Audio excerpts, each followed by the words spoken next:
હર મહાદેવ. જવાનું છે શ્રીનગર થી અમારે ગુલમર્ગ, અને ગુલમર્ગમાં જવાનું છે આપણે ગોંડોલા રાઈડમાં. એમાં બે ફેઝ હોય છે, એક ફેઝ 1 અને ફેઝ 2. ફેઝ 1 એ હોય કે અમુક લેવલ સુધી આપણે જોવા જવાનું હોય, ઊંચાઈ ઉપર આપણે રોપવે દ્વારા જવાનું હોય. અને ફેઝ 2 એનાથી નહીં ઊંચું હોય, કેમ કે ત્યાં ઠંડીનું લેવલ થોડુંક વધારે હોય, પણ આપણે ફેઝ 2 સુધી જવાના નથી, આપણે ફેઝ 1 સુધી જવાનું છે. તો હમણાં થોડીક વારમાં આપણી કેબ આવે છે, એટલે આપણે લોકોને નીકળવાનું છે અમારે. તો મળીએ ત્યાં ગુલમર્ગમાં.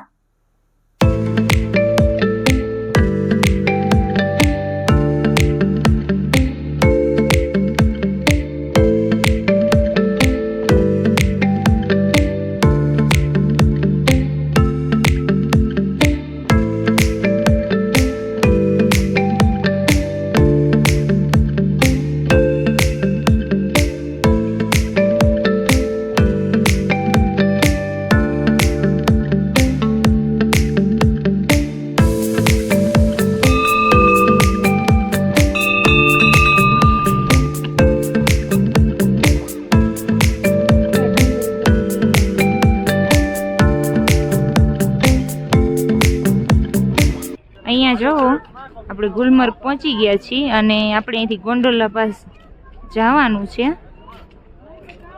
પણ અત્યારે તો જે નીચે છે, કારણ કે આપણે 1:30 વાગ્યાનો ટર્ન છે, એટલા માટે એમાં અલગ અલગ ટર્ન હોય, એ રીતે જ જવા મળે. એટલે અહીંયા આપણે આવી ગયા છીએ.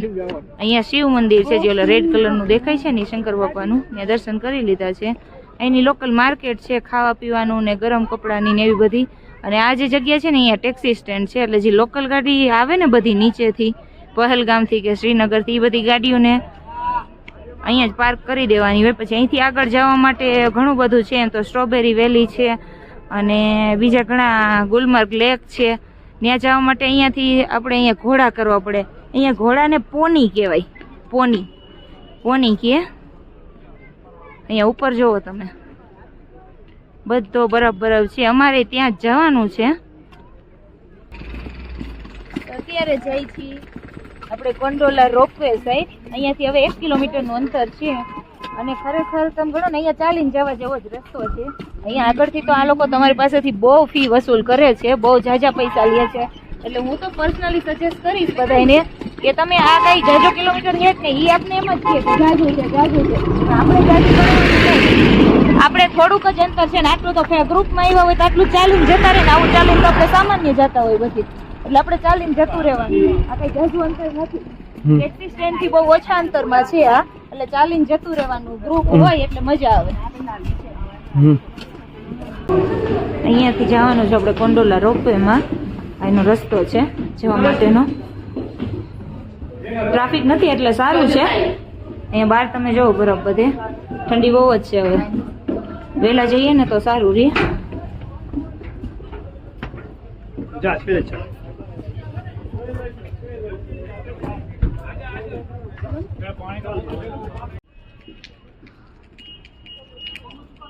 આ મેઇન પ્લેસ છે જ્યાંથી આપણે હવે ગોંડોલા રોપવે માટે એન્ટર થવાનું છે. એન્ટ્રી ગેટ છે અહીંનો.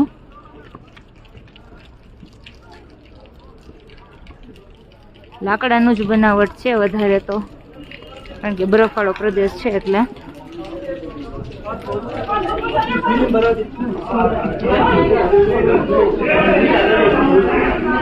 અહીંયા જો ટ્રાફિક તમે.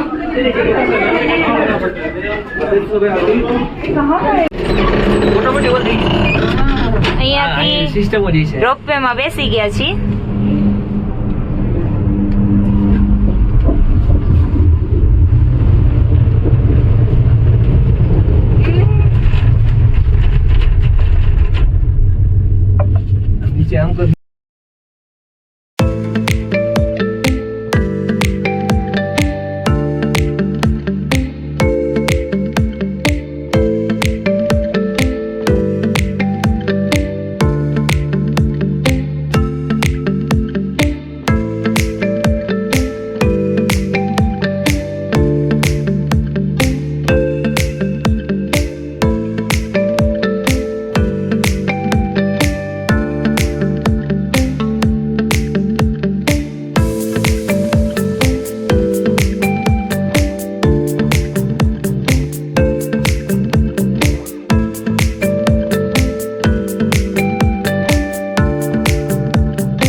રોપવેમાંથી ઉતરવા માટેની આ જગ્યા છે.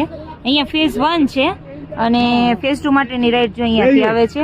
ફેઝ 2 છે સાવ પીક ઉપર, ઊંચાઈ ઉપર છે, સાવ દેખાય ને ત્યાં ફેઝ 2 માં ઉતરવાનું છે રોપવેમાંથી.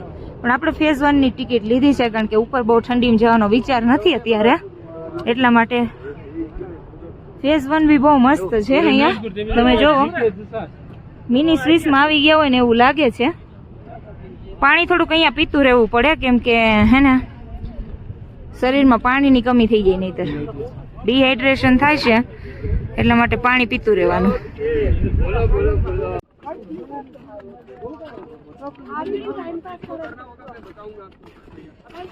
ફાઇનલી જો અહીંયા જો બરફ તો પગ લપસે છે.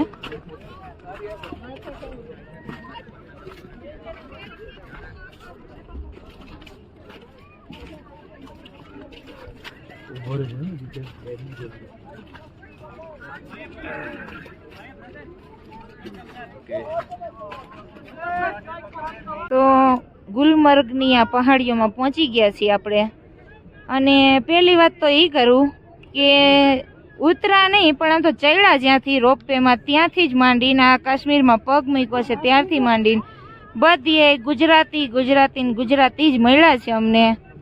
સુરતવાળા, વડોદરાવાળા, અમરેલી, ભાવનગર, અમદાવાદ, રાજકોટ, જુનાગઢથી બધીએથી ફરવા માટે. ને આ વખતે ગુજરાતીઓને કાશ્મીરની વધારે મને લાગે કાશ્મીર જવાની વધારે ઈચ્છા હતી, એટલે મોસ્ટ ઓફ ગુજરાતી કાશ્મીરમાં જ આવી ગયા છે ફરવા માટે. અને બધી જગ્યાએ મને ગુજરાતી ભેગા થાય, એક વાક્ય બોલવાની જરૂર હોય ખાલી, ત્યાં આપણે આજુબાજુમાં તમને ગુજરાતી પ્રતિસાદ આપી દઈએ તરત જ, એટલે ખબર પડી જાય ઠીક અહીંયા ગુજરાતી છે.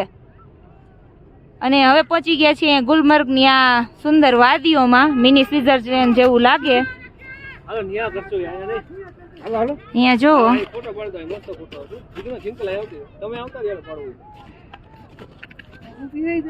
ખરેખર હે ને આપણે જયારે વિડીયોમાં જોતા હોય ને ટીવીમાં જોતા હોય એમાં બધા જોતા હોય ને ત્યારે આપણે બધું આ બધું બહુ મસ્ત લાગે કે હા શું નજારા છે, નિયાજીને આ રીલ બનાવી છે, ઓલા ફોટોગ્રાફી કરવી છે, એવો બધો વિચાર મનમાં આવ્યો હોય. પણ જયારે ખરેખર આપણી લોકેશન ઉપર પહોંચીએ ને ત્યારે ખબર પડે કે ટફ કેટલું હોય બધું.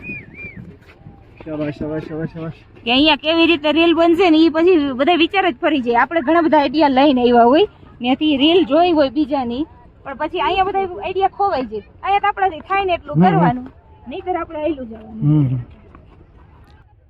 ગુલમર્ગની ખરેખર વાત કરું તો એનું સાચું નામ તો હતું ગૌરીમર્ગ. જે એક અહીંયા ઢોર ચારવા માટે જે ભરવાડ આવતો હોય ને એણે આ નામ આપેલું આ જગ્યાને. પણ પછી 16મી સદીમાં એનું નામ બદલાવીને ગુલમર્ગ કરી નાખ્યું. અને સમુદ્રની સપાટીથી ગણું ને તો આ લગભગ 2730 મીટરની ઊંચાઈ ઉપર આવેલી છે આ જગ્યા. અને અહીંયાની જે સુંદરતા છે એ તો આપણે કંઈ શબ્દોમાં વર્ણવી જ ન શકીએ. આ બરફ ને આ જે વૃક્ષો છે, આજુબાજુનું જે વાતાવરણ છે, આમ મજા જ આવી જાય એમ કહું ને તો ચાલે.